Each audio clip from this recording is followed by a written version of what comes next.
The air smelt like rain that day. Although it was hot outside and the sun was shining bright, it still smelt like rain. Not the downpour, but the drizzle kind that wets the skin and reflects the sun, the type of rain in which children still skip, play, and run, their brown bodies unafraid to wet their hair or their clothes because they know it'll all be dry before they go home.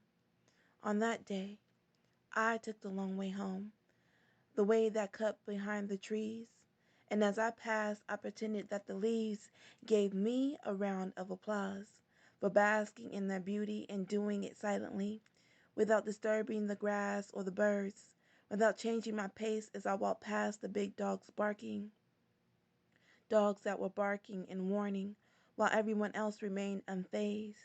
They were too busy enjoying such a pretty day. I walked past a dancing woman who smelt like bath and body. Right before I entered her little body, a little girl with no name. She fell like a basketball too deflated to bounce. Air escaped her lungs. She was too caught up in play to hear her mama say run. Her little brown body smelt like shea butter.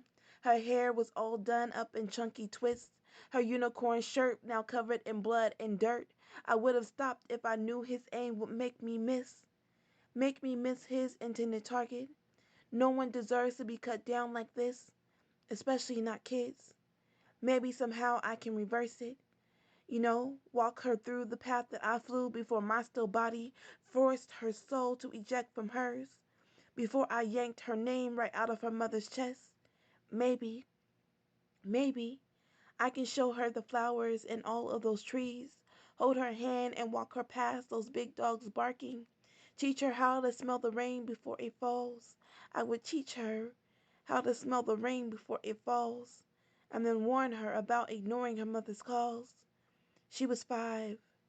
She was 5 when I blasted out of my chamber, walked down her block, and took her life on a day when everyone expected rain, but no one knew to watch for a bullet with no name.